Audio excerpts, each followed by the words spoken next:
नमस्कार दोस्तों, आपका Daksh education and fun YouTube channel में स्वागत है। यहाँ पे आप कंप्यूटर से रिलेटेड नई नई चीज़ें सीखेंगे और अपने नॉलेज को बढ़ाएंगे। तो आज मैं जो आपको बताने जा रहा हूँ, बहुत से लोग मुझसे पूछते हैं कि सर जब हम एक्सेल में कोई चीज़ लिखते हैं तो जैसे मैंने लिखना है 0 1 2 3 4, फिर जब मैं एंटर की प्रेस करता हूँ तो सिर्फ वो 1 2 3 4 ही वहाँ पे रहता है, जबकि ज़ीरो जो है वहाँ से ओमिट हो जाता है।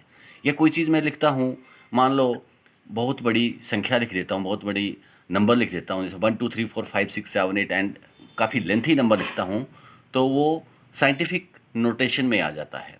तो इस चीज़ को रिकवर करना, इस चीज़ को कैसे सॉल्व किया जाता है, मीन्स जो आप लिखें वही आपको सेल में दिखे, उसको कैसे करते हैं, तो मैं आपको बताने जा रहा हूँ। देखिए, एक्सेल में यहाँ से ओपन करूँगा। ये एक्सेल आपका ओपन हो गया।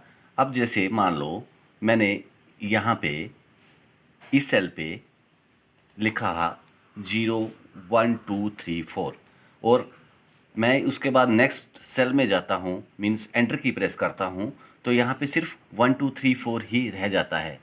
लेकिन मैं चाहता हूँ कि जो मैंने पीछे जीरो लिखा है वो भी मुझे नज़र आए। या फिर मैं एक चीज़ और आपको बताता हूँ, मैंने यहाँ पे बहुत बड़ा नंबर लिख लिया। जैसे आप देखिएगा, मैं लिख रहा हूँ, जैसे मैंने इतना बड़ा एक सेल में नंबर लिख लिया और फिर मैं नेक्स्ट सेल में जाना चाह रहा हूँ, एंटर की प्रेस करूँगा तो ये कैसे दिख रहा है, 7.8954 7.89546 E+16 करके नज़र आ रहा है। लेकिन मैं चाहता हूँ कि जो नंबर मैं लिख रहा हूँ वही नंबर मुझे डिस्प्ले हो। तो उसके लिए क्या होता है कि आपने सिंगल कोटेशन मार्क लगाना होता है शुरू में।